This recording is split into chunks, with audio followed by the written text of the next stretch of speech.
Morning,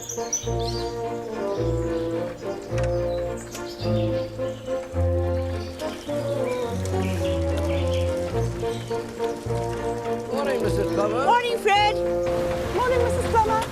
Morning, Kate.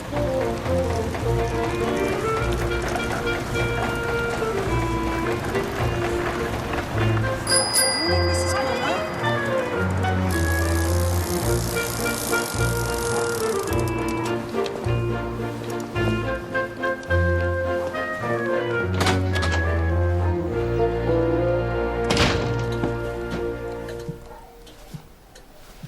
This is charming, Mr. Judd. And Worcester. Yes, it is indeed, Mrs. Plummer. May I have a look at the willow pattern plates in the cupboard? Of course. The one on the top shelf?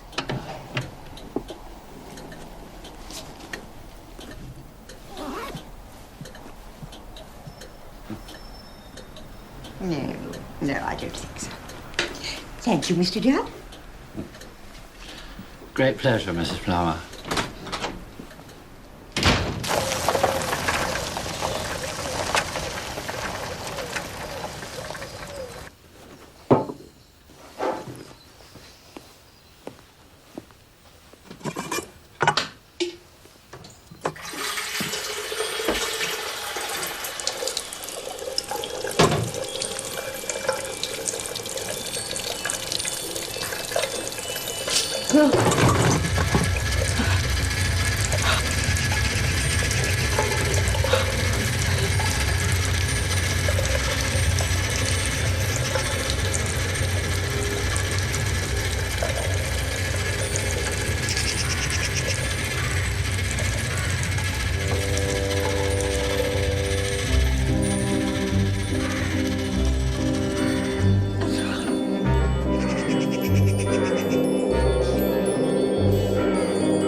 Found just the carpet for Cully's old room. It's a sort of blue. Did I mention it?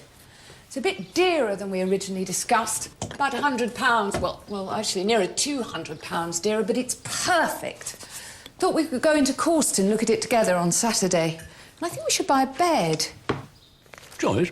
What are you planning to do with that? With what? The plumber's relish. Bin it. I'm having a clear out in case you hadn't noticed. You can't throw out the plumber's relish. Why on earth not? It's been in the back of that cupboard for years. My father had plumber's relish in his sandwiches every day of his working life. You never use it, Tom. Anyway, this one's a health hazard. At least let me buy a new jar. Doubt they make this stuff anymore. Please don't chuck it out, George, just in case. All right. If you insist. Did you hear what I said about the carpet? It's going to cost us more than we thought. Like everything else.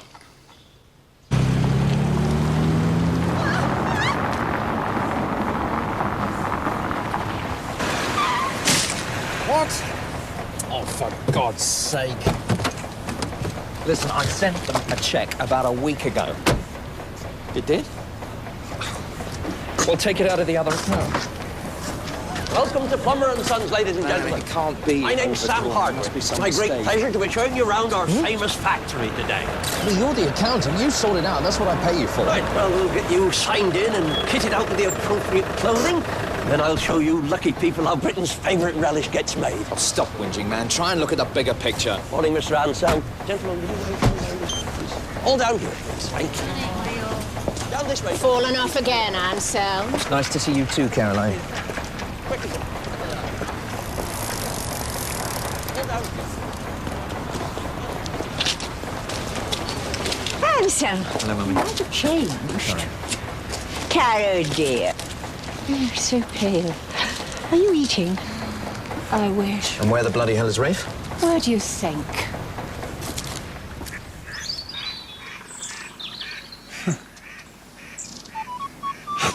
Buggeration.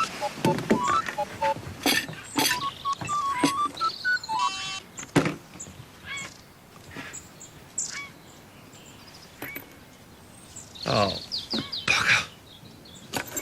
Right, sir, if you'd be good enough to sign the book, and this nice lady will give you a visitor's badge.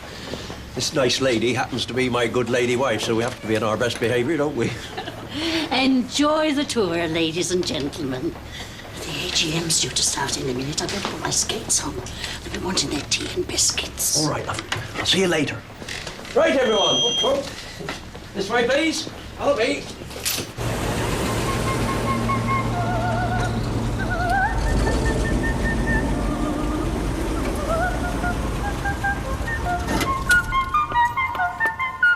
Oh, Rafe, they're waiting for you. do I really have to? All that bickering. I don't think I can face it. Darling, you're the boss. We can't have an AGM without you. When young Albert Plummer came back from India in 1851, he didn't come back with a fortune as planned, but he came back with a recipe, ladies and gentlemen. A recipe for delicious relish he'd come across in the Punjab. Now, young Albert was determined to recreate this relish for his friends and family. And after many failures and setbacks, he duly succeeded.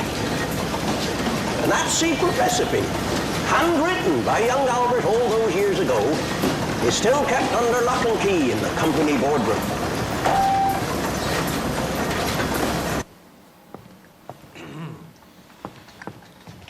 Chocolate biscuits, Mr. Rafe. Oh, lovely, Sonia.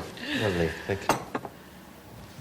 Helen, if you'd like to start the ball rolling. You'll find a copy of the agenda in front of you. The first item is the minutes of the last meeting. Proposed, seconded, blah, blah, blah. The second item concerns the boiler house. Do you mind if we fast forward to item 3, shareholders' dividends? Or to be more specific, Helen, why the bloody hell aren't there any? The thing is, some of the boilers are increasingly unreliable. We have to face the fact that they need replacing. That's going to be very expensive. OK, fine, but no dividends? We're talking about plumber's relish here. People lap it up all over the world. And you're telling me there's no money for us? Our name's on the bloody label, for God's sake. Well, we did lose quite a lot of money on your restaurant, Anselm. Let's not forget your polo ponies. God knows why the firm has to pay for them. What about your bloody cookbook? That's cost us a few quid, if I remember rightly. I had to research it, Anselm. Yes, in 5-star Caribbean hotels. Plumber's Relish Cookbook. What a lovely idea. Have you finished it yet? Not yet. My novel takes priority, of course, and I've had some health problems. Oh, how are you now, dear? A little better since I gave up dairy. I'll tell you when the cookbook's going to be finished. The same time as her famous bloody novel, i.e. Never. Some of the boilers Oh, children. Did all this come through here? Now then. And these bats, ladies and gentlemen, we have the dried mushrooms, mangoes, tamarind extract, malt vinegar, all marinating away like that. Now, people ask me what the most important ingredient of plumbers is. You know what I always say, ladies and gents? Patience. That's what. Well, look who's here. This is my son Alex, ladies and gents. He's management now, so by rights, I should call him Mr. Hardwick. Isn't that right, son? Enjoy your visit, everyone. Speed it up, Dad. We only get in the way. It's like I was saying, one big family, one big happy family. Right, onwards. Book written by you. It's going to be a joke book. A great big... Oh, shut up, everyone! Helen, carry on. Now, the fact is, we have assets, but no cash. As you all know, Fieldway Foods are desperate to buy us out. I thought we sent those cowboys packing. Didn't Fieldway come up with their own relish? Yes, it was filthy stuff. Well, they didn't get it right, that's for sure. Well, they couldn't, could they? They don't have the secret recipe. Good old secret recipe. Still locked up in there, is it, Rafe? Fieldway aren't getting their hands on this firm, I tell you that. But they might agree to inject some investment capital in return for a minority shareholding. To hell with that. I say let's sell it. Lock, stock and barrel. Let's get the damn place off our backs and be done with it. You know we can't do that. promised Papa I'd keep the firm in the family. Rafe, pardon the crudity, but the old man's brown bread and we're not. Well, you didn't actually make the promise, Anselm, I did. Still scared of him, Rafe, even though he's dead and buried. A promise is a promise. Damn it, Rafe! Fieldway Foods could make us rich. Can't we at least see what they're offering? There may be a compromise. Helen, do you mind? You're not a plumber and you're not a shareholder, so please stay out of it. Let's put it to the vote. Oh, what's the point? Rafe's got more shares, he always wins the vote. Not if Mummy votes with us. Mummy? Mummy? Wouldn't you like to be very, very rich? Oh, darling. That would be lovely. Then stick your hand up when I tell you to. Okay. I propose we sell the firm to Fieldway Foods, always assuming that we get a stonking great shed load of money. All those in favour? Hand in the air, Mummy. We've got to do something or we'll all end up stony broke. Mummy, let's at least find out how much they're willing to pay. No. No, Rafe is right. The firm must stay in the family. That's what Morris would have wanted. Those against?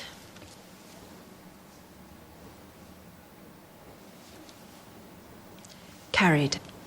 Well, there you are. Maybe we could discuss it again in 6 months' So time. you propose doing nothing as per bloody usual? I saw a dead man in the garden. So what, Amelia? A dead man. Hanging from a tree. Can anyone tell me what she's on about? And then, when I looked again, he was gone.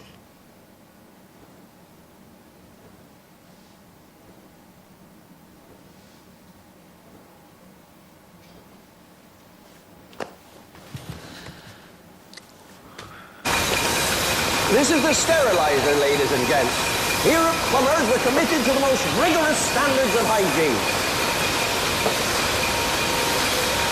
Come along, sir. You're missing all the fun.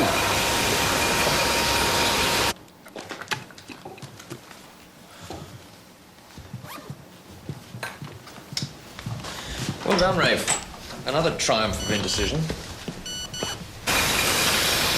So, ladies and gents, this little beauty pumps steam at 200 degrees centigrade, so we don't want to get too close, do we? Right, now then, I've been saving the best till last. Rafe, what are you doing? Well, I'm going to take a look around the factory, obviously. Aren't you always telling me I should show my face?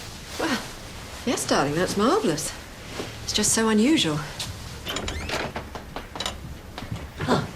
Mr. Judd is here to see you, Mr. Rafe, the antique dealer.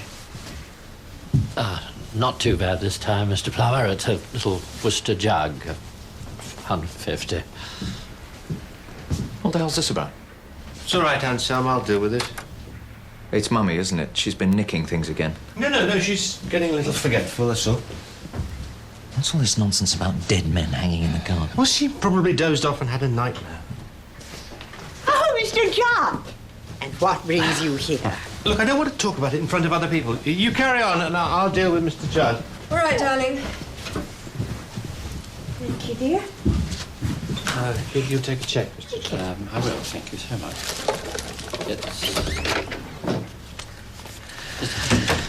We have to do something about Mummy. What do you mean? Well, it's obvious, isn't it? The old girl's gaga. Well, what can we do about it? Have her committed?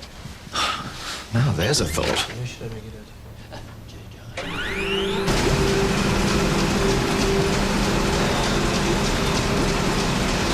These tomatoes are all grown in our own greenhouses at home farm. It's an old variety that's lots of flavour. And after they've been cooked up here, the flavour is even more intense. Right, now we'll move on to the finishing group.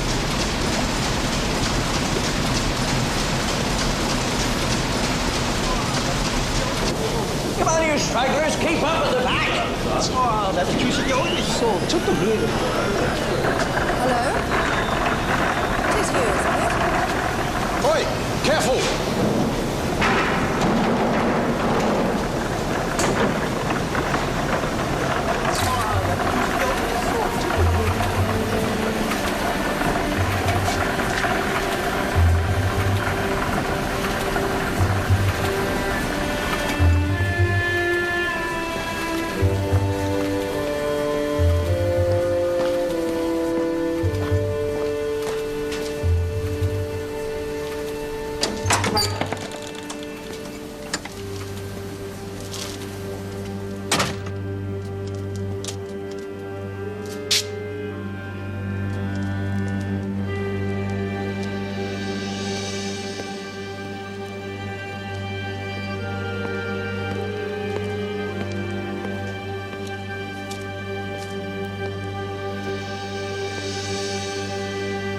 Hello?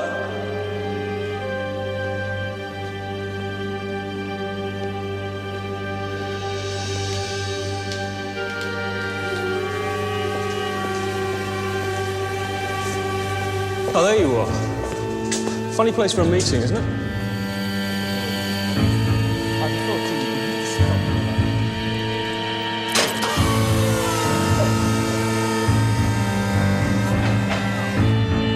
Can't we go somewhere a bit quieter?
And you called the police straight away.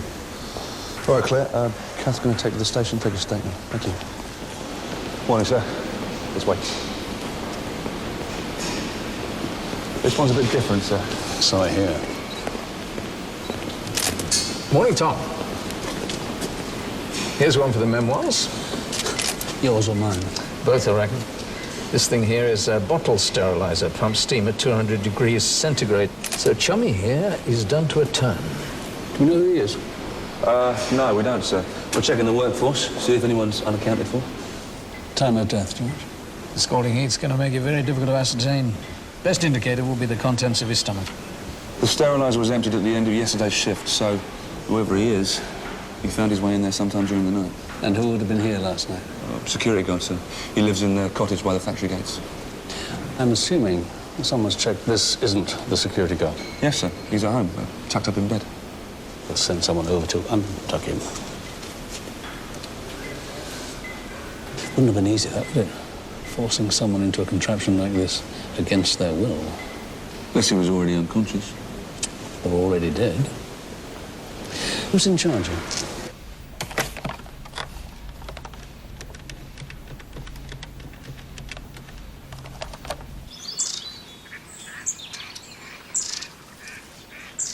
Ha!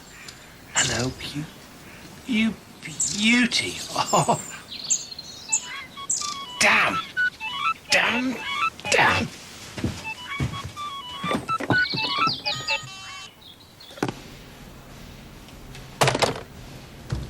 He must be in Albert Wood. We better send someone to fetch him. The police want to talk to you, Mrs. Plummer. They're in reception. Worked here 43 years till I retired. I've never seen anything like it. You don't look as if you've retired, Mr. Hardwick. I do the guided tours now. We get people from all over the world, you know. Anyway, it keeps me out of trouble.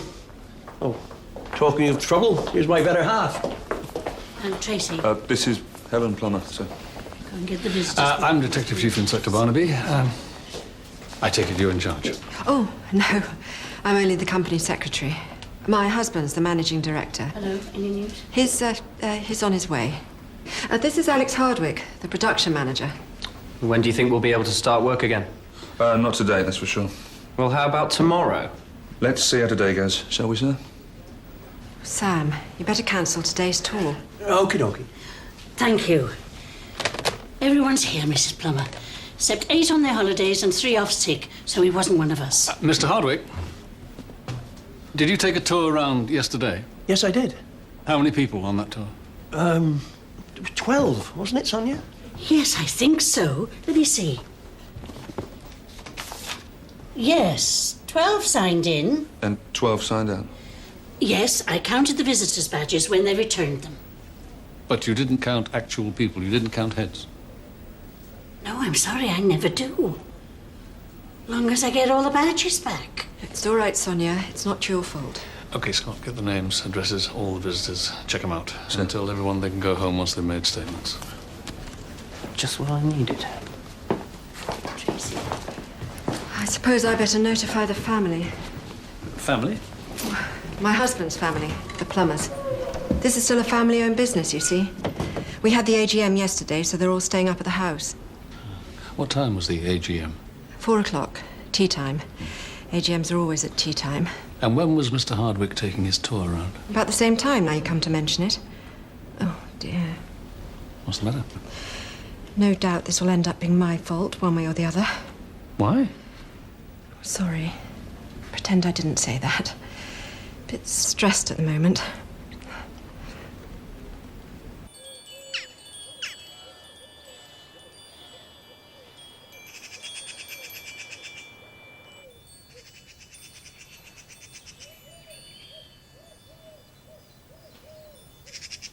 Mummy, are you listening? Oh, sorry, Anselm. What were you saying? I was saying that this is an enduring power of attorney. Isn't this what you tried to get me to sign before? Anselm, you devious bastard. You never told me. Shut up, Caro. Mummy, listen.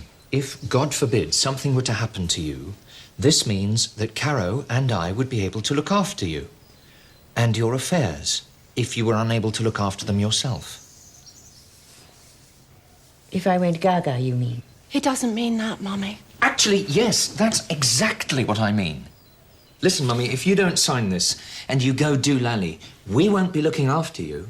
It'll be down to the Court of Protection. And God knows what they'll do. What with you running around the village nicking things, they'll probably lock you up. Rafe would never allow that. He wouldn't have any choice. That's the whole point. Look, face it, Mummy. Rafe is a busted flush. All he wants to do is sit out there in Albert Wood, staring at the lesser-spotted thingamajig. Well, his dreary little wife runs round pretending to be in charge.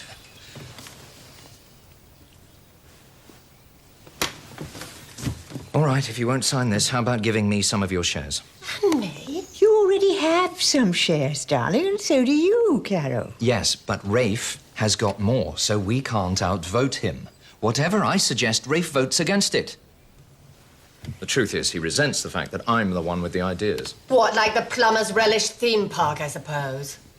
That was a bloody good idea. Hurling people around in giant vegetables, please.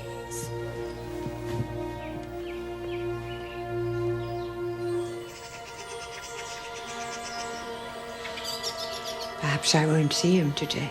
What did you say, Mummy? Nothing, darling. Yes. What? What?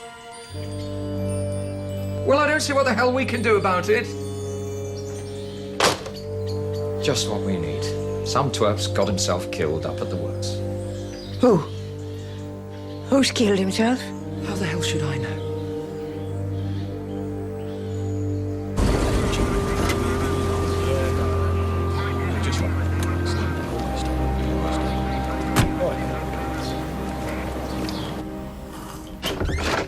Oh, Rafe, darling.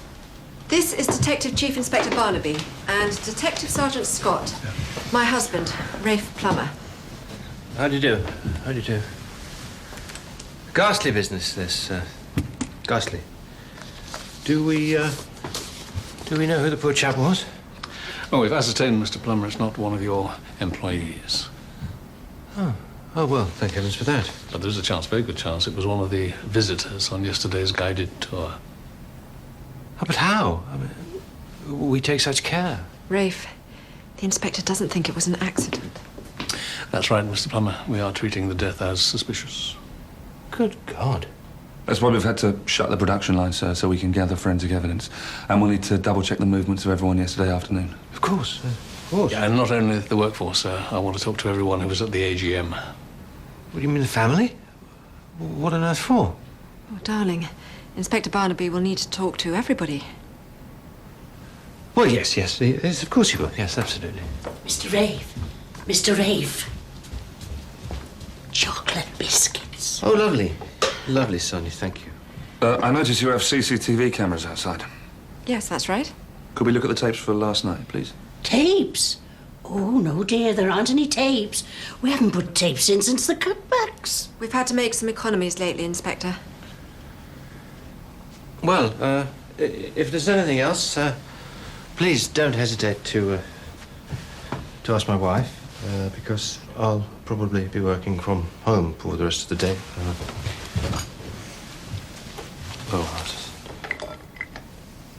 Jolly good. Well, carry on then, everybody.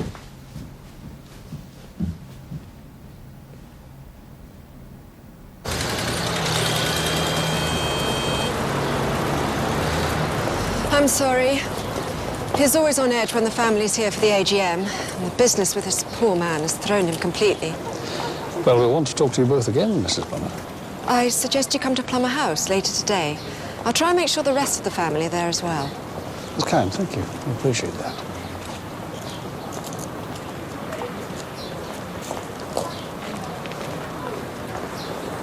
Let's see if the security guard can cast any light on the matter. Well, I'm not holding my breath, sir. This place is a shambles. No one knows whether they're coming or going. Well, at least Helen Plummer seems to have her pretty little head screwed on okay. Seems to, sir.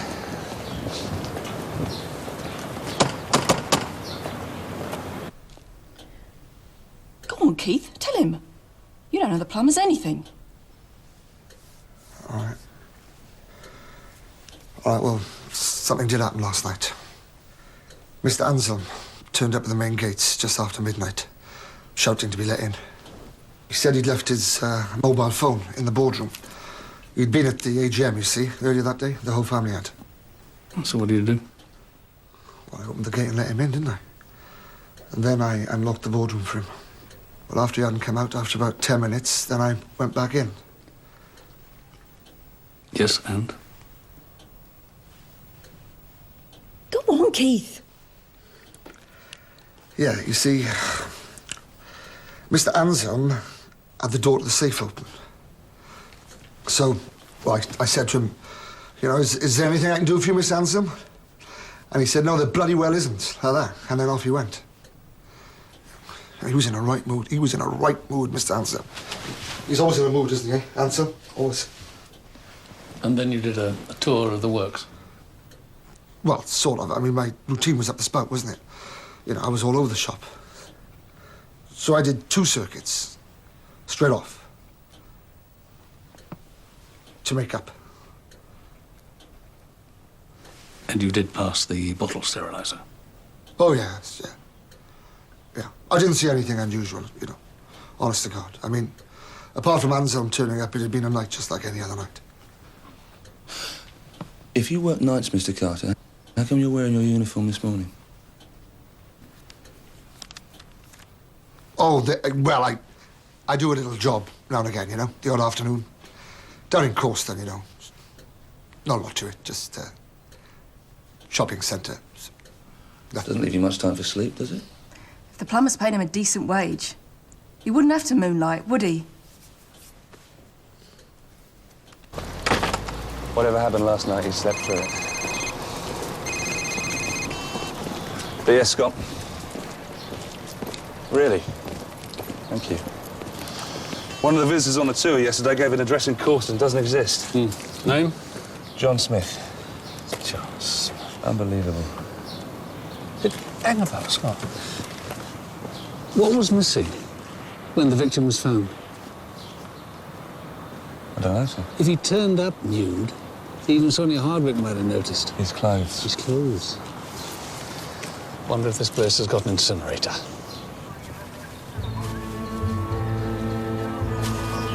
They look like bits of one of the factory coats. Car key. What's that?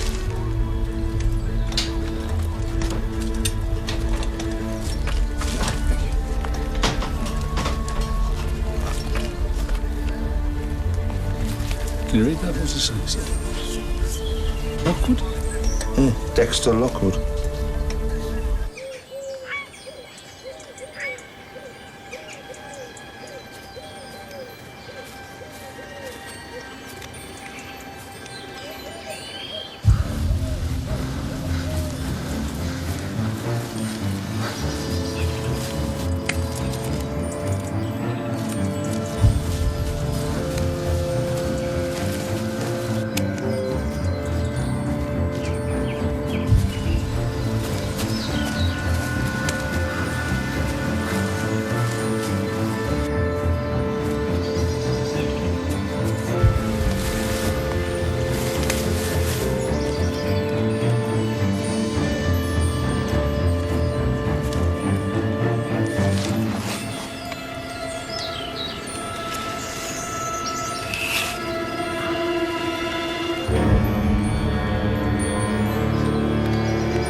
Pull yourself together, woman.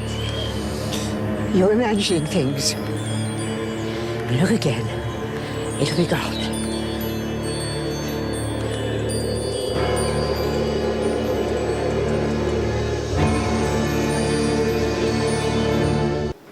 He had a pizza for lunch. A Neapolitan, if I'm not mistaken. Followed by chocolate cake. It's barely digested, so I put the time of death between 3 and 5 in the afternoon. How, George? Rather interesting. He was crushed to death between two large corrugated surfaces. Broken legs, pelvis smashed, ribs crushed. As you surmised, Tom, he was very dead before they put him in the sterilizer. Scott? Credit card belongs to a Dexter Lockwood, sir. He's aged 31, he's single, and he lives with his dad in Midsomer Magna. He's a brand executive, whatever that is, for Fieldway Foods. He's a bit of a high flyer. He didn't come home last night, and he hasn't been seen at work for 2 days. Fieldway Foods? Yeah, they make convenience food, sir. Soft drinks, snacks, you name it. The kind of rubbish this poor chap had for his last lunch. Now, I'm not sure if this is relevant, sir, but Lockwood's boss at Fieldway Foods says they've been trying to buy up plumbers for ages. Well, then Lockwood might have been up at the factory on business. Well, no, he says not. He says they gave up trying to buy plumbers ages ago because the family always knocked them back. It's time to cast an eye over the Plummer family. George, thank you. Oh, by the way, Tom, Mr. Lockwood here had a stomach ulcer. Not surprising in view of his diet. Apart from the pizza and the chocolate cake, his belly was full of over-the-counter antacids.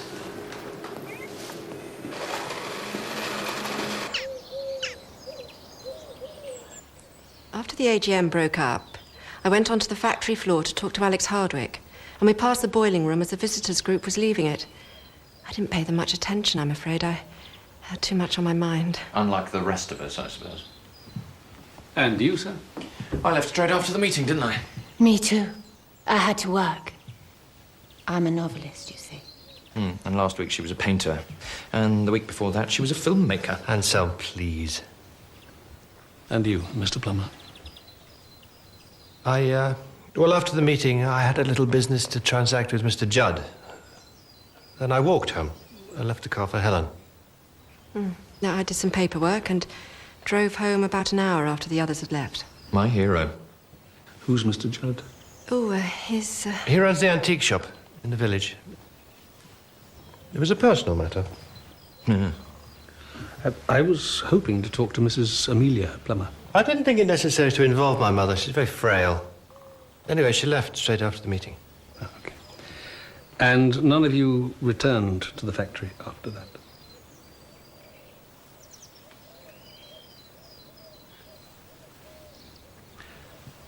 Apart from you? Me? You, sir. You returned to the factory after midnight, sir. What? Oh, I left my mobile behind, that's all. And Sam, you're such a liar. You were jabbering on it when you left the factory. The security guard, Mr. Keith Carter, let you into the boardroom. You said you wanted to see something in the safe. All right. I was looking in the safe. So what? It's my safe too, you know.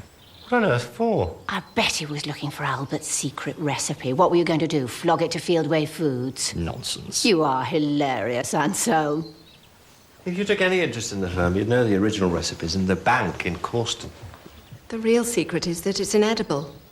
Albert poisoned the housemaid when he tried it on the servants. So his cook came up with another Helen, we version. mustn't bore strangers with it. Oh, sorry, darling. But you might be interested to know that the dead man was, in fact, an executive for Fieldway Foods. Good God, you mean Fieldway had a chap snooping round the works? That's industrial espionage. We think his name was Dexter Lockwood. Is that a name which rings a bell with anybody?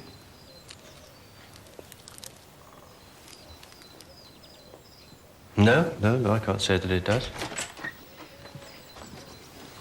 Mummy? Are you all right, Amelia? I saw the hanging man again, and this time he didn't go away. I'm Detective Chief Inspector Barnaby, Mrs. Plummer. What seems to be the... Mummy, the inspector's got more important things to do. Shut up, Rafe. A man hanging from a tree opposite my garden, Inspector. That's the problem. Oh, would you like myself and Sergeant Scott to come and have a look? Oh, yes, please. Really, Inspector, that won't be necessary. It's all right. I wanted to talk to Mrs. Plummer anyway. Scott, come on. Bye.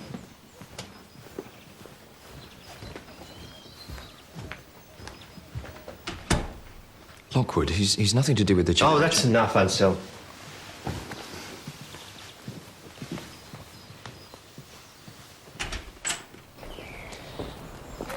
It's that one, opposite the gate. He's always hanging from that one. So he's got a rope round his neck and he's hanging from the tree. And then when you open your eyes again, he's gone. Until today. He didn't go today. Well, let's have a closer look, shall we? There's footprints. Lots of them. There's some bark rubbed off the branch up there, sir. Could have been caused by a rope. It was obviously a dummy. Someone's been trying to frighten you, Mrs. Plummer. Well, in a way, that's a relief. I was starting to think I was imagining it. Any idea why anyone would want to frighten you? None whatsoever.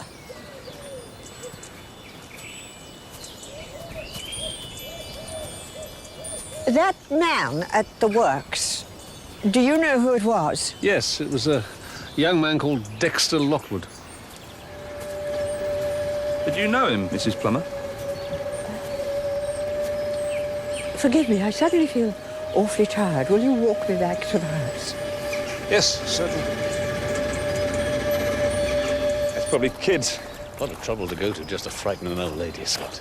You're not saying it's got something to do with Lockwood's murder, sir? I want to know why the whole Plummer clan goes shifty at the mention of Lockwood's name. I'll talk to the father, see if he can throw some light on it. And you, Scott,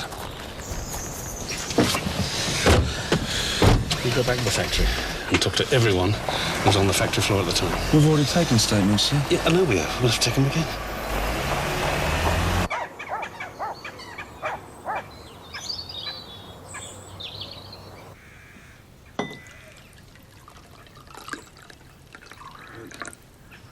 No, thank you, Mr. Lockwood. That's her father. Sitting right next to Morris Plummer. Morris Plummer, that was Amelia's husband, wasn't it? That's right. Morris was the same age as Dad. There's Dad. A village boy, but there he is. White shirt, suit and tie, sitting with the Plumbers. Did very well for himself. Oh, yeah. He revolutionized that bloody business. They were filling jars by hand till Dad built them a proper production line. Didn't get on with Morris Plummer, though, did he? As soon as Morris took over the firm, he kicked Dad out on his ear. Kicked him out of his house, kicked him out of the village. Dad never got over it.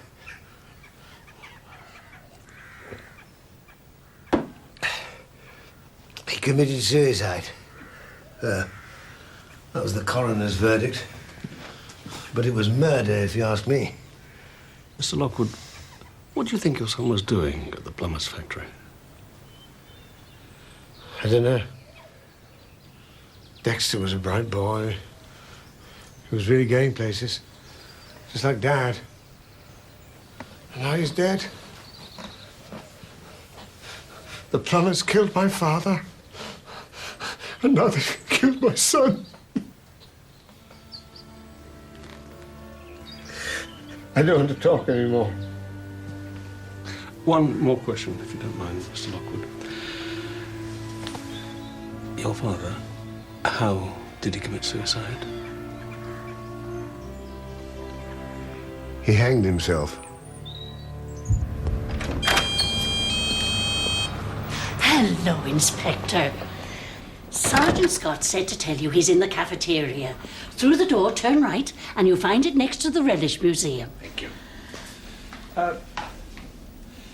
Mrs. Hardwick, does the name Stanley Lockwood mean anything to you? No, I can't say it does. Sorry.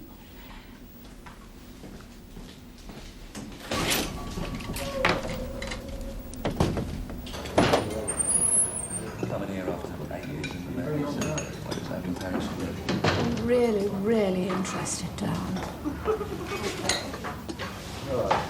Let's meet up later. Great.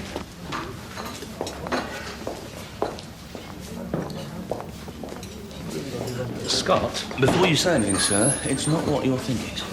You don't know what I'm thinking. She's writing a book. It's got a policeman in it. Oh, research. Something like that. You tried this? Indeed I have, yeah. Well, when in Rome... Oh, I've got something interesting for you, sir. Bloke over there reckons he saw something in the boiling room just before Dexter Lockwood disappeared. What? What did he see? Oh. I think it's best he tells you himself, sir.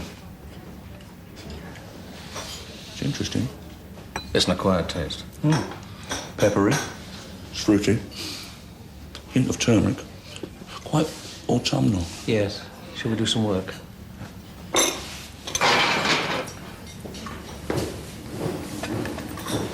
Mr. Miller. Oh, this way. Any idea when we could start work, Inspector? Not today, I'm afraid. Mr. Hardwick, did you ever know a man called Stanley Lockwood? He about your age, worked here at the factory quite a few years ago now. Stanley Lockwood? No, I don't know. Oh, yeah, Stan Lockwood. I know, I do remember him. Yeah, poor old Stan. What do you mean, poor old Stan? Well, he was a bit, how shall I put it, a little bit soft in the head. They had to let him go. No, but why do you ask? Young man who died here last night.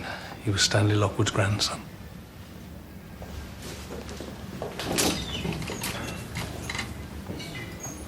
Stan's grandson. Oh, wow. Small world. Isn't it? I was working over here when Sam Hardwick brought the trippers in. I was busy, but I noticed one of them hanging round as the others were going, a young fella in glasses. Then Mrs. Helen came in. Hello? Oi, be careful! I didn't hear what she said, but the bloke jumped out of his skin. I thought he was going to fall in the tomatoes. Did you see which way he went? No, I didn't.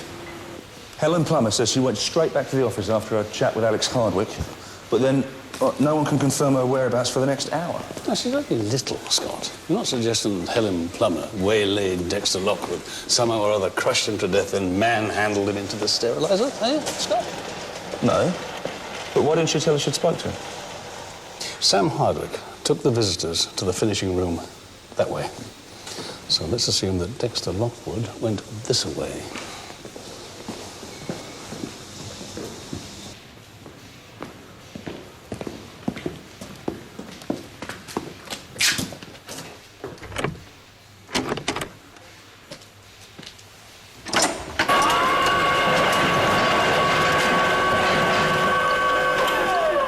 That door's supposed to be locked.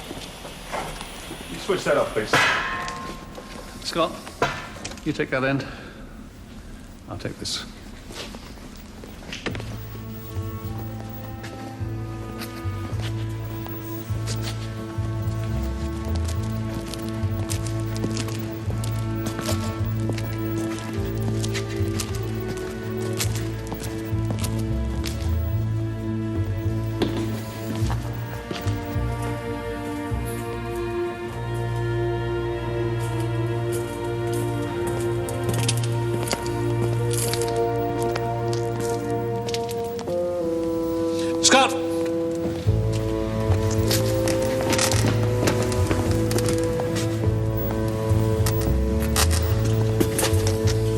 Blood?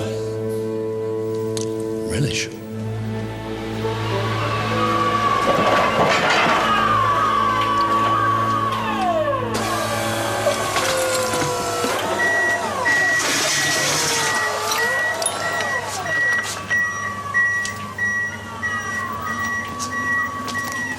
George Bullard said that Lockwood was crushed to death between two large corrugated surfaces. Looks like we found them. You got any idea what happened here? Nothing to do with me, mate. You were working here yesterday? Yeah, my shift ended at 2. Anyone take over from you? Nah, just me in here these days. Thank you.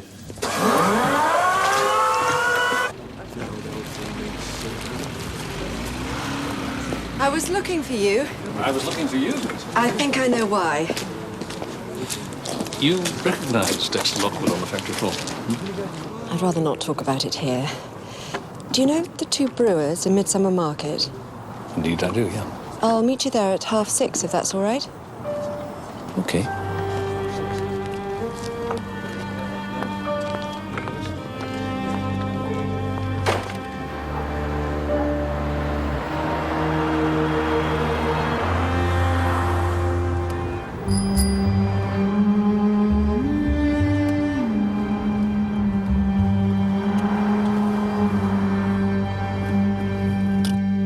$100. 50.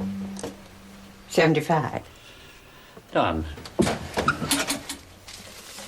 5, 15, 35. Aha! Just the person I wanted to see. Me?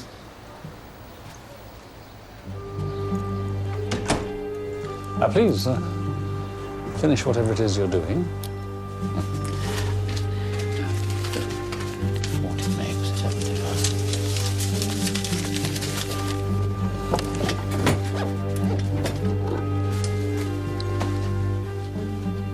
Well, Inspector, seems you have me banged to rights.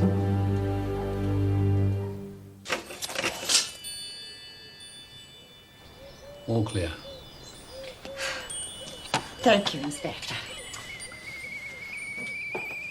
It's assumed as one gets older, one needs less. All that matters is to be warm, fed, and facing the television. It's all nonsense. One needs cash as well. One can never be too old for cash. Hence your arrangement with Mr. Judd. Indeed. How exactly did that work? Oh, simple. I remove something from Mr. Judd's shop without paying for it. It's not shoplifting, you understand. I'm absent-minded. Now, Mr. Judd goes to Rafe, who pays for whatever it is I've taken, and then I sell it back to Mr. Judd at trade price. I don't make much, but every penny helps. Find it hard to believe you're short of money, Mrs. Plummer. Oh, I don't have a bean. I get a tiny allowance from Rafe, and nothing at all from my shares because the business is doing so badly. Did you ever know a man called Stanley Lockwood? Used to work at Plummer's with your late husband. The man that was found dead at the factory was his grandson, Dexter Lockwood. Will you take milk, Inspector? No, please, don't try that on with me, Mrs. Plummer. It's not going to work. I don't know what you mean. You're vague, Act. Look, this is a murder investigation. I get very touchy with people who do not cooperate.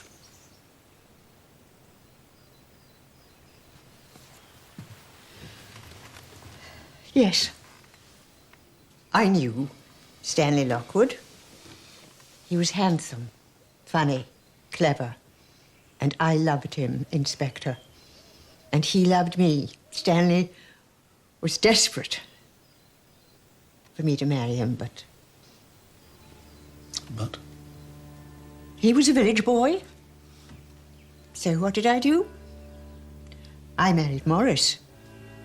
He was a plumber. He was rich. I married the wrong man, Inspector, and I have been paying for it ever since. In what way? Morris showed his true colours. When we were married, he was a bully and a tyrant. But I stuck with it, as one did in those days. And Stanley? Morris was insanely jealous of Stanley, and he couldn't bear having him around, so he sacked him. And I never saw him again, which was what Morris wanted. I read about Stanley's death in the local paper. Well, whoever's playing games at the bottom of your garden, Mrs. Plummer, they know that story. Inspector, everyone in the village knows that story. Oh, it's you. Mummy, where are my clean jodhpurs? I am not your housekeeper, Anselm. All right, keep your hair on. Anyway, the quack's arrived to see you. I parked her in the drawing room.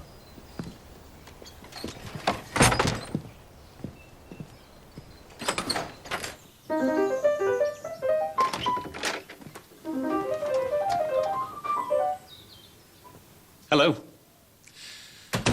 I'm Detective Chief Inspector Barnaby. Oh, Dr. Sarah Stannard. You must be investigating that poor chap at the factory. How do you do? And you're here to see Mrs. Plummer. Yes. I pop in every 3 months or so, give her the once-over. She's not physically ill, is she? No, fit as a fiddle. At least she was the last time I saw her. What about mentally? Well, again, fine, if you ask me. Otherwise, I wouldn't have witnessed that EPA for Rafe. EPA? Yeah, the enduring power of attorney. Rafe got her to sign one the last time I was here, so that he can take charge of her money and so forth, if necessary. Apparently, Anselm tried to get her to sign one, and Rafe got wind of it. Have you met Anselm? Indeed, I have. Well, I wouldn't let that one near my loose change. Mum, we'll see you now, Doc. You still here, Barnaby? Just leaving, Anselm.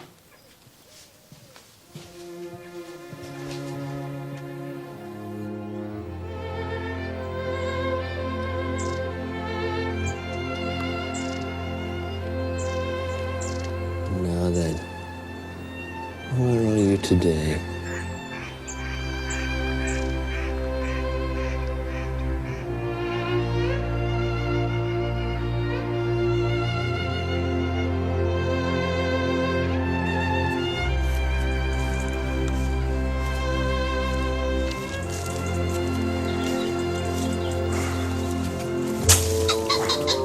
Oh.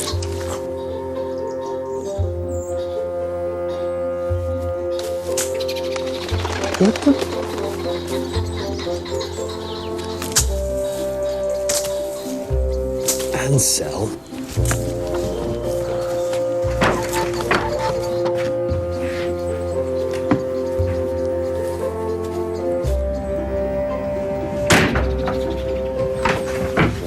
I know you're in there, Rafe.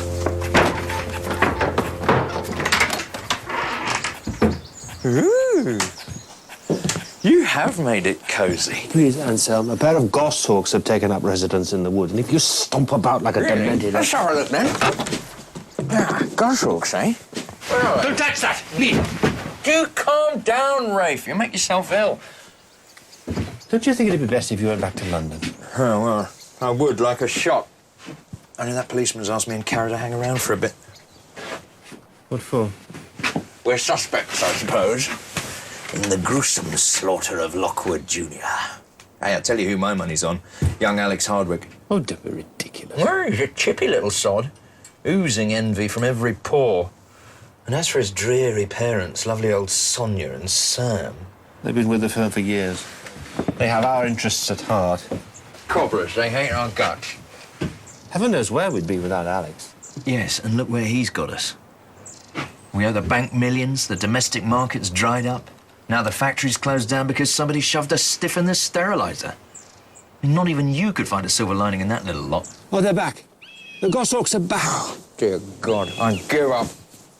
I absolutely bloody well give up. Anselm, please don't slam the door. Cobras.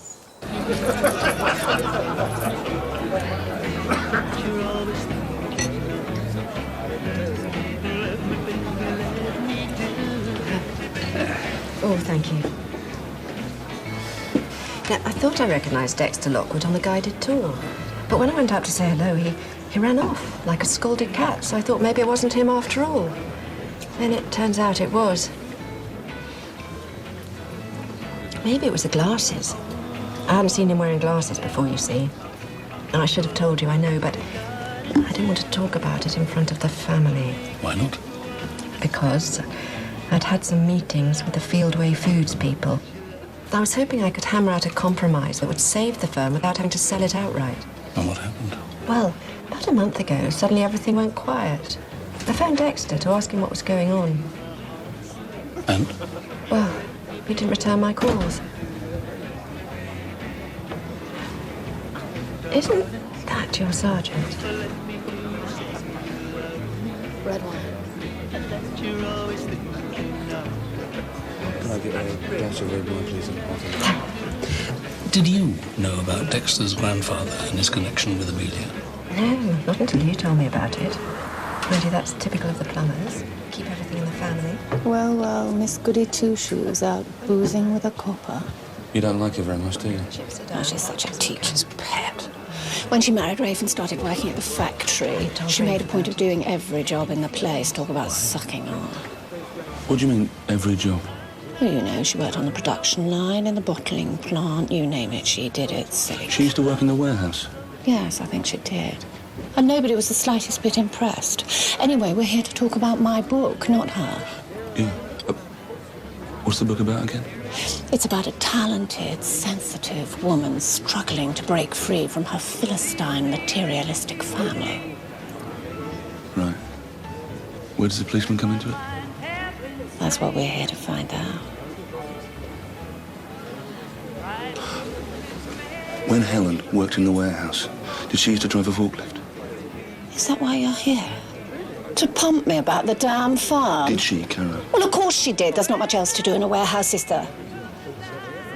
Why do you think Dexter didn't return your calls? I don't know. Plumbers may be making a loss, but the name, the brand's still worth something. Not the secret recipe. No. Philistine.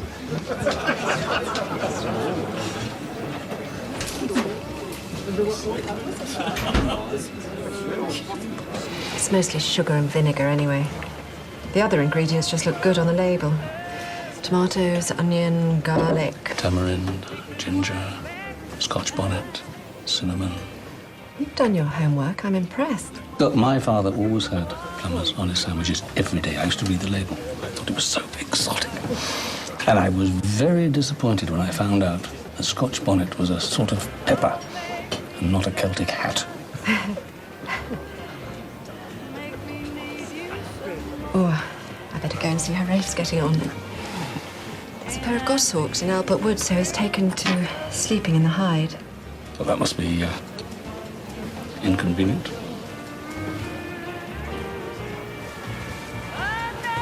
Where is Albert Wood? Across from Plummer House, so it's not as though he's miles away.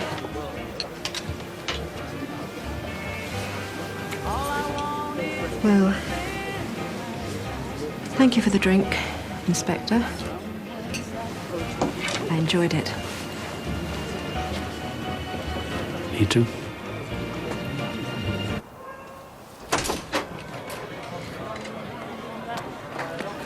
Helen, I wanted to ask you about the EPA that Amelia signed in Rafe's favor. The what? Enduring power of attorney. I don't know anything about it, I'm afraid. As I said, the plumbers keep family matters to themselves. Okay, thank you. Good night. Good night.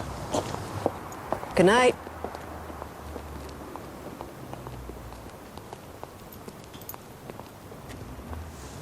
That was your research then, Scott? It was quite interesting, sir. How was yours? Helen. Helen? Helen didn't know about the connection between Lockwood and Amelia. She didn't know about the enduring power of attorney either. Do you believe her? Maybe. Well, here's the thing, sir. Helen Plummer used to work in the warehouse. Apparently, the lady can drive a forklift. Yeah, but why would Helen run down Dexter with a forklift? He was trying to help her bail out plumbers, wasn't he? Just keeping an open mind, sir. You suggesting I'm not? No, sir. Oh, Hey, Scott. Apparently, Rafe does his bird watching in a wood across from Plummer House. I think tomorrow, Scott, we should pay Rafe Plummer a visit in his natural habitat.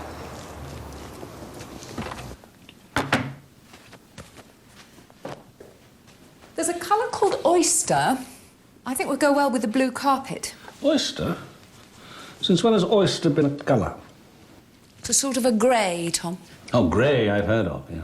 Oh, I know it's boring, but we can't all spend our evenings boozing with glamorous murderers. You're as bad as Scott, you. Helen? Helen? Helen Plummer is not the only suspect. Bright, attractive, hard-working. She must be guilty of something. Who said she was attractive? You. I could hear it in your voice.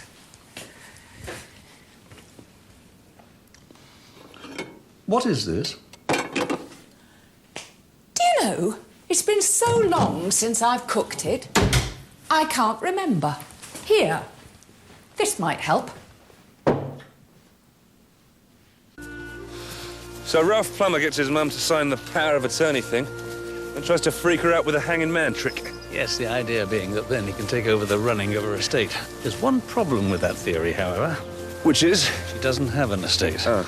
Apart from her shares in the family firm, and where the firm's concerned, she does exactly what Rafe tells her to anyway. There it is. Yes. You have a look round, Scott, while I chat to him. See if you can find the hanging man. Go away, Anselm. It's Detective Chief Inspector Barnaby, Mr. Plummer. May I have a word? Well, I'd rather see you at the office, Inspector. So would I. The problem is, Mr. Plummer, you're never there. A pair of goshawks nested in the wood last summer. I'm very keen they should do so again next summer. I assume you've never seen a goshawk on the wing, Inspector? No, don't think I have. No, you'd remember if you had. They're thrilling birds in flight. To see a goshawk fly at speed through a dense wood like this, the agility, the anticipation, borders on the supernatural. So unlike us, blundering around down here. Is that what you think I'm doing, Mr. Plummer? Blundering around? Aren't we all? Did you get on with your father, Inspector? Yes, on the whole, yes. Well, I didn't. In my father's eyes, I was always blundering around. Trouble is, he was right most of the time. But when I'm here, watching the goshawks... What was that? It's probably my sergeant, blundering around.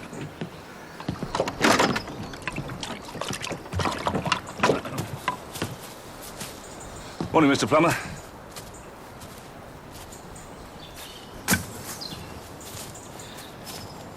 I wanted to ask you, Mr. Plummer, about the enduring power of attorney your mother signed. Why do you want to know about that? Well, someone's going to great lengths to frighten your mother, and I'm curious to know why. Well, she signed the papers 3 months ago. Pressure was being applied on her from other quarters, so I... You mean Anselm? Well, yes, actually. Though he meant no harm, I'm sure. Anselm's well-intentioned, really. So, well, I felt that I ought to... Take precautions? Yes. Yes, quite. I didn't want to upset Mummy. Or Anselm, for that matter. I do try not to upset people, Inspector, but it's so difficult. The family, the employees, the bank. There's so many of them, and they're all so easily upset. Oh, thank you, Mr. Plummer. Which is the way to Plummer House from here? That way. Please don't repeat what I said about Anselm.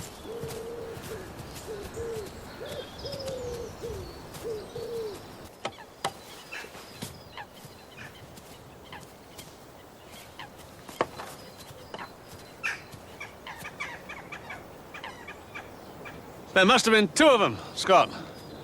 One keeping watch, with the other hoisting and lowering the dummy. Sir? Indigestion tablets? Dexter Lockwood had an ulcer. His stomach was full of antacids. That couldn't have been Dexter, sir. Last time Amelia Plummer saw the hanging man was the day after Dexter was killed. Well, if Dexter Lockwood didn't come, maybe his accomplice had to do it all on his own. And made a mess of it.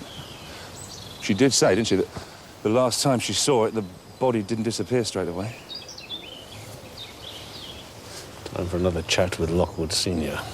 Now, there's a man who really hates the Plumbers. Come to tell me who's killed my son, have you? I'm afraid not, Mr. Lockwood. We wondered if you could take a look at Dexter's room. Is that your son's car in the driveway, sir? Yes. You got the keys? No, I haven't. Would it be all right if we were to try this, Mr. Lockwood? If you must. Thank you. Now, if you could show me the room. In here.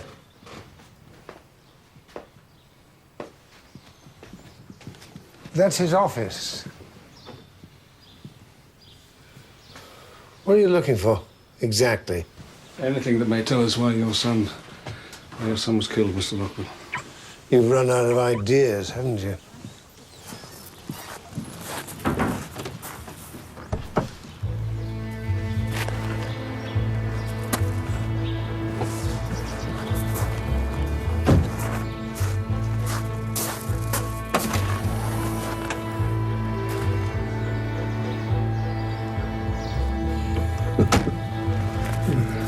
May I? Be my guest.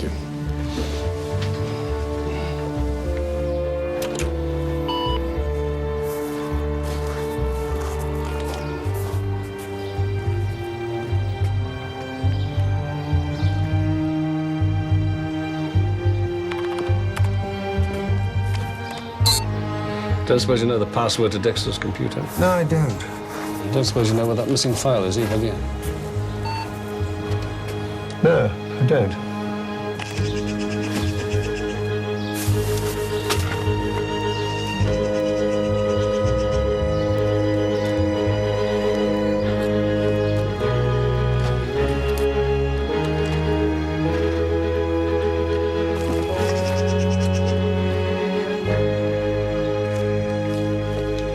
What puzzles me, Mr. Lockwood, is why you and your son were down in Albert Wood trying to frighten the living daylights out of poor old Mrs. Plummer. Poor old Mrs. Plummer. Don't make me laugh. You don't deny it, then? I don't know what you're talking about. And that thing, kids must have put that in the bin. What about the file, Mr. Lockwood? Who put this in the bin? Why are you interrogating me? It was my son who was killed. Yes, indeed it was, Mr. Lockwood. And I think I'm beginning to understand the reason why.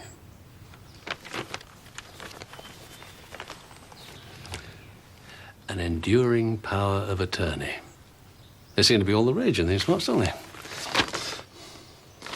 Signed by Amelia Plummer, giving full power of attorney to Dexter Lockwood, if she's unable to administer her estate herself. Dated a month ago, round about the time Amelia Plummer started seeing the hanging man. You don't like her very much, do you, Mr. Lockwood? I'm not fond of the Plumbers, full stop. Not fond? Your son goes missing, and what do? You go down to Albert Wood and haul that thing up a tree to frighten an old lady. Dexter said we had to rattle her good and proper on the day of the AGM. That's right.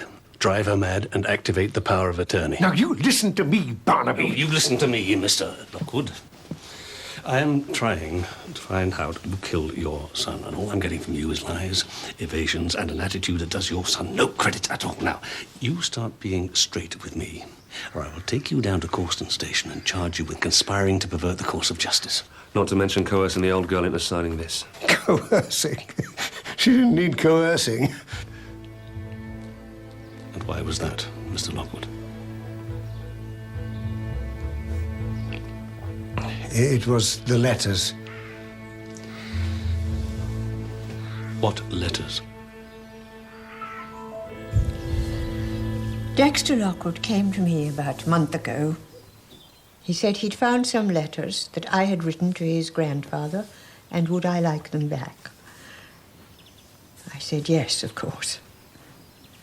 I don't have any of the letters that Stanley wrote to me. Morris found them and burned them. Mrs. Plummer, do you recognise this document? Oh.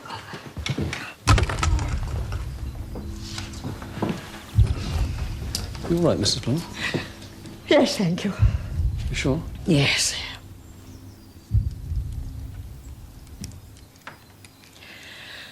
Of course I recognize it. That's why I lied about seeing Dexter. I feel so guilty about it. Why did you sign it, Mrs. Plummer?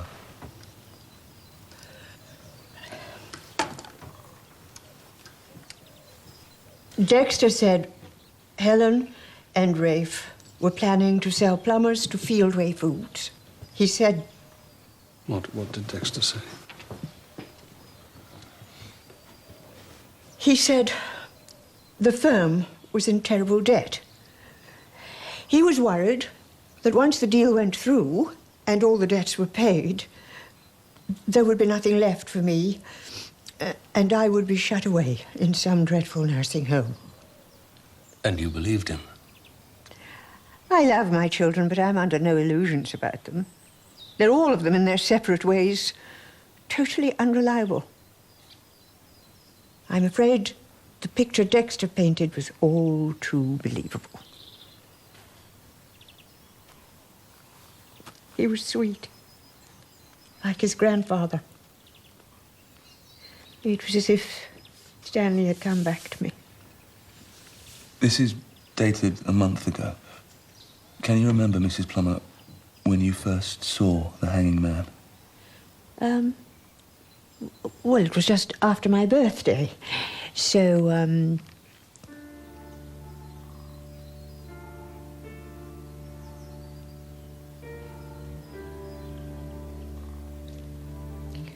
month ago.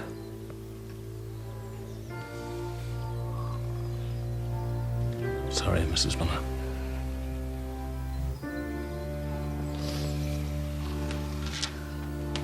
Well, at least we've got a motive now, Scott. Somebody must have found out that she signed over the power of attorney to Dexter Lockwood. Question is, who?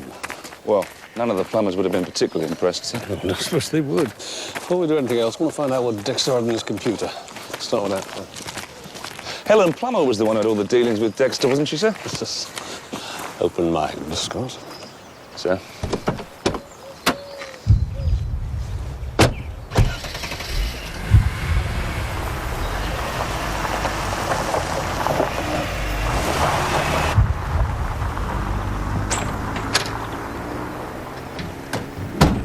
Those coppers are looking very bright-eyed and bushy-tailed suddenly. Perhaps they're on to you, Anselm. What do you mean? You were trying to steal the recipe for Dexter Lockwood, weren't you? Nonsense. It's no good lying, Anselm. He told me. He told you? You mean you knew him? Yes, he asked me out. Wanted to know all about who owned shares and so on. Said he'd get me on the Fieldway board if I helped him. Me too. Two-faced little... Then about a month ago, he stopped calling me. Me too. Nobody does that to me. Bloody hell. Caro. Best not tell anyone. I won't if you won't. Anyway, I didn't kill him. Did you? Certainly not.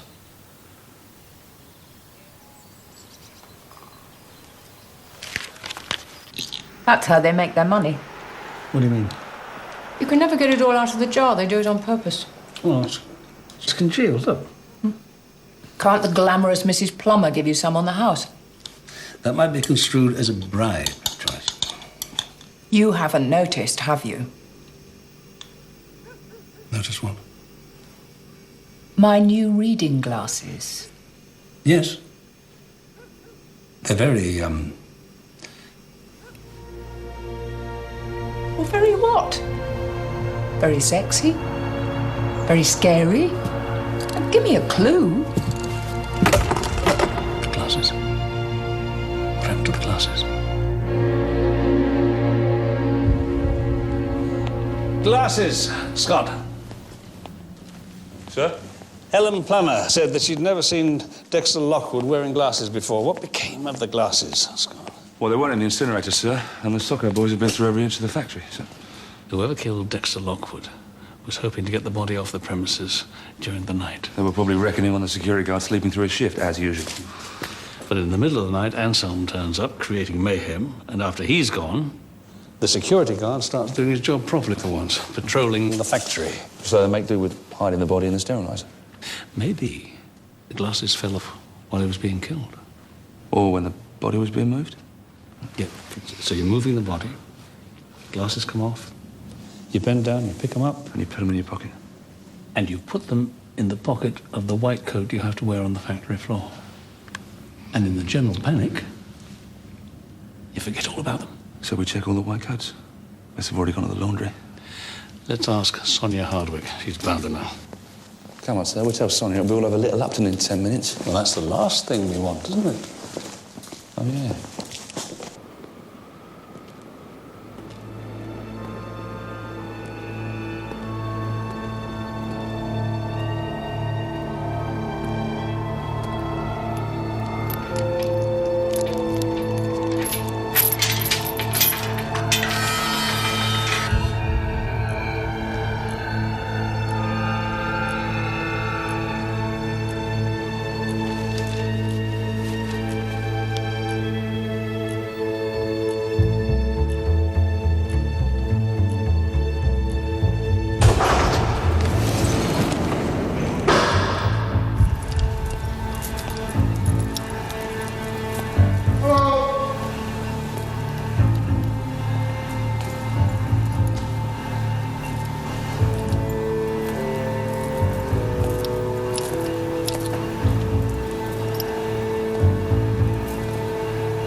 Somebody in there? Is anybody here? Hello?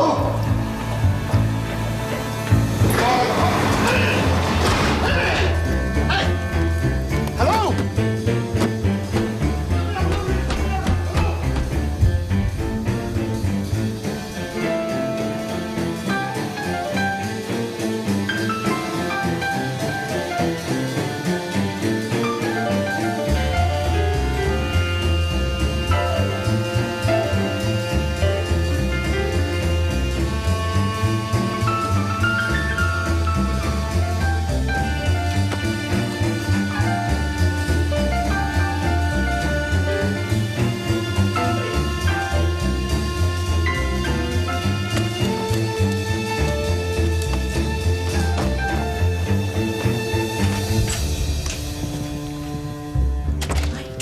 Not to turn the lights on, Alex.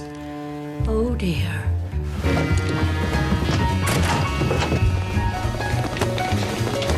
Right, Garvey, you're moving now. Moving now. Sam! Help! Leave him alone! Sam! Oh. Get off him! Oh. Leave it! Leave it be! Help. Sir! Stop!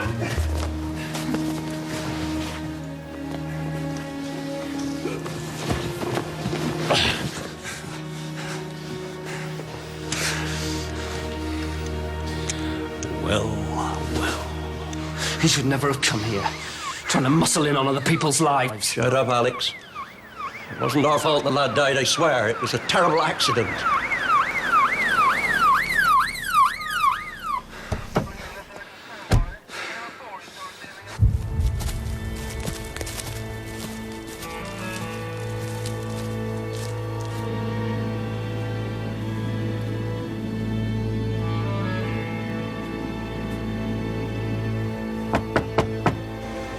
Did you get them?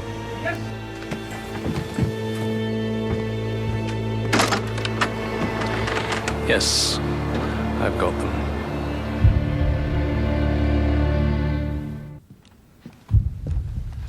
Mr. Plummer, the Hardwicks have been taken to Causton Police Station. I want to talk to you before I charge them. They were only trying to help, Inspector. Oh, I'm sure they were. They've always been a tower of strength, the Hardwicks, haven't they? Yes, they have. And when Stanley Lockwood was hanged, I imagine they rallied round then, too. Of course. In fact, the whole Hardwick clan came out of that very well. Promotion, company housing. The son, Alex, becomes manager. He's a very promising young man. Until Dexter Lockwood turned up. A thorn in the flesh, just like his grandfather. Yes. Darling, you don't have to tell them anything. It's all right, Helen. I might as well get it over with. I knew that Dexter Lockwood had approached various members of the family. But when he got Mummy to sign the power of attorney, that was the last straw. It must have made you very angry. Of course it did. Of all the underhand, devious... And it superseded the one Amelia had signed in your favour. Yes. And then, when Mummy started seeing men hanging from the trees, I knew what was going on. Oh, yes. Oh, Rafe, don't say any more. I told Dexter Lockwood that I'd changed my mind. I told him I wanted to do a deal with Fieldway Foods. He said he'd have to look around the factory first. He'd never set foot in the place before, obviously. I said that would be difficult. What if he were recognized? It might start tongues wagging. And he suggested joining one of our guided tours. And that suited you perfectly. Indeed. Enjoy the tour, ladies and gentlemen. The AGM's due to start any minute. I better put my skates on. They'll be wanting their tea and biscuits. All right. The arrangement was that I'd meet him in the warehouse. I'd made sure the side door was left unlocked.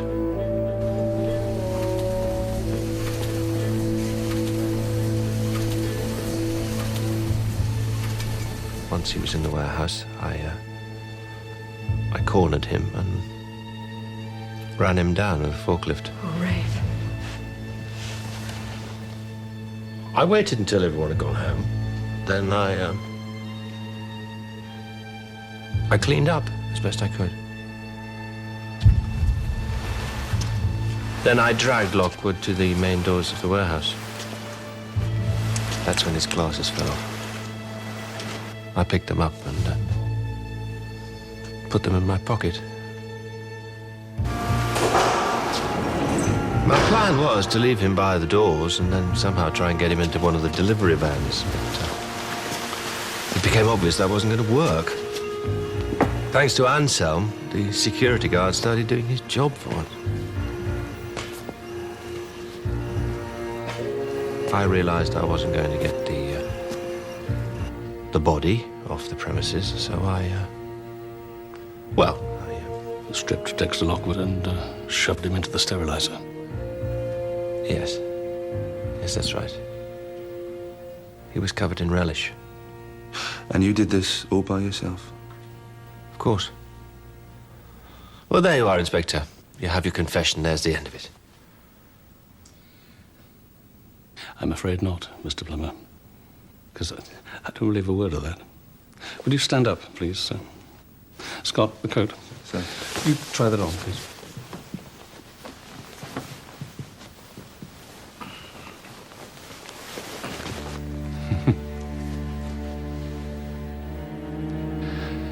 Dexter Lockwood's glasses.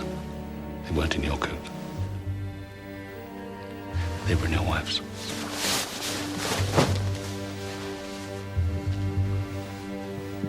You put your coat on the wrong peg, didn't you?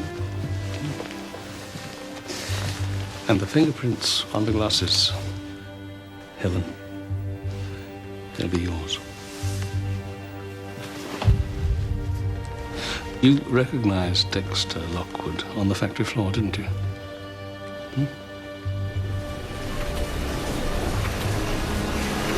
Hello? It is you, isn't it? Oi, careful!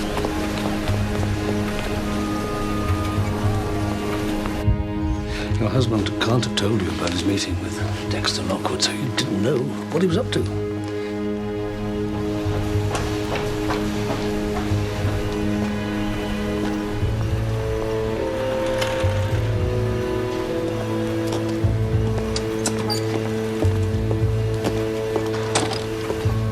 So you followed him into the warehouse.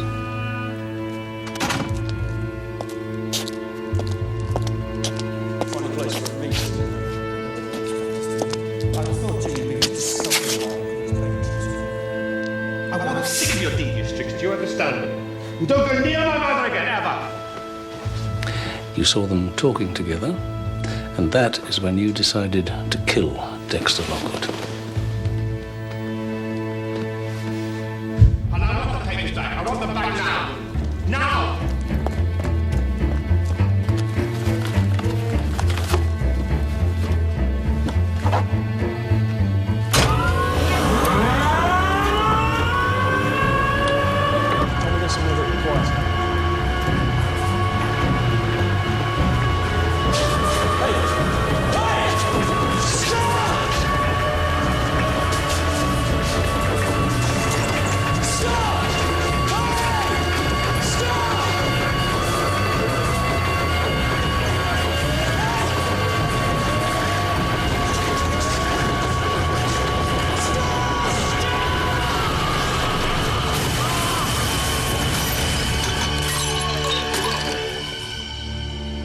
All the rest happened pretty much as you described it, Mr. Plummer.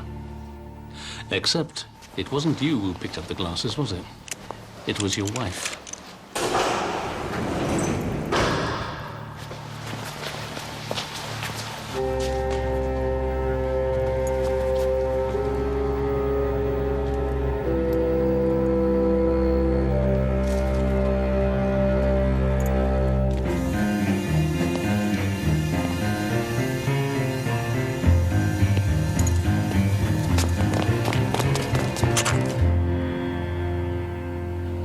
So then, you had to think of a place to hide the body before you could get it out of the factory.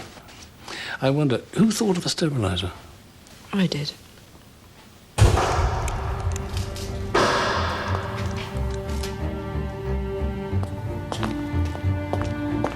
As usual, I was the only one thinking straight. We stripped him and dragged him to the boiling room.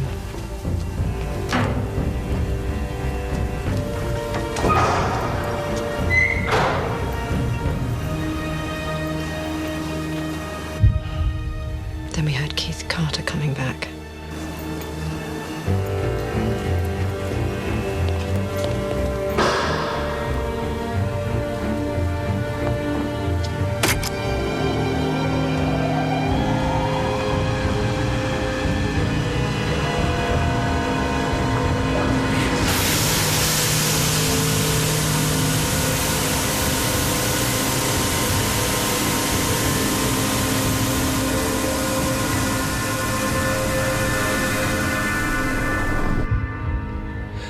The question is, why did your wife kill Dexter Lockwood in such a reckless fashion, Mr. Plummer?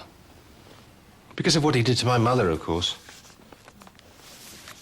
And because she knew that I wasn't up to the job myself. No, Mr. Plummer. Your wife killed Dexter Lockwood, so he couldn't tell you about this. What is it? This is a report prepared by Dexter Lockwood on the plumber's assets. Now, if you look here, you'll see that the factory itself, well, that's not really valued very highly at all. The property in Little Upton, the houses where the employees live, that's worth quite a bit. But the real jewel of the crown, sir, is Albert Wood. Albert Wood? Perhaps you don't know, sir. Albert Wood's been reclassified. It's no longer green belt. Your wife and Dexter Lockwood, they hired a consultant to assess the likelihood of getting planning permission. As you can read there, he thought there was a very good chance indeed. That wood's big enough to build a small town on. Large fortune. Build houses? In Albert Wood? It would have saved the firm, Rafe. That's all I cared about, I promise you. But what about the birds? Oh, to hell with the birds! Someone had to do something. I saw that the lights were on. It's all right, Mummy. Go back to bed. But what's going on? It's the middle of the night. I'll tell you tomorrow, Mummy. And where's Morris? Oh, he'll have something to say about this.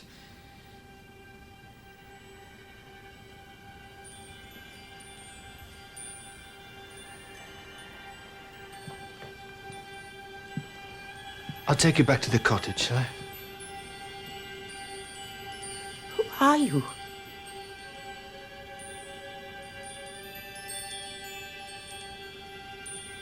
It's Rafe, Mummy. Your son. Of course it is. I'm going to bed, and so should all of you. It's far too late to be gallivanting around.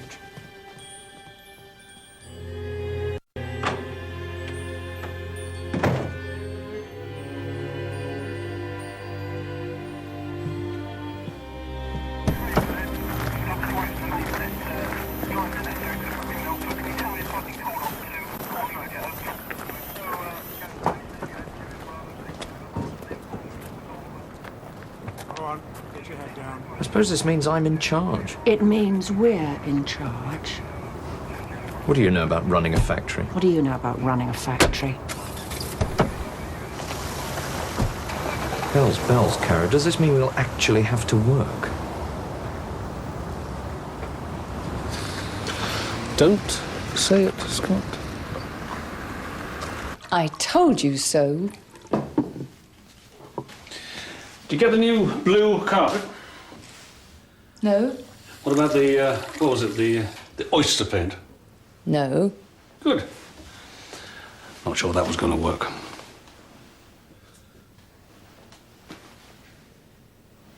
Well, I'm glad to see you taking an interest at last.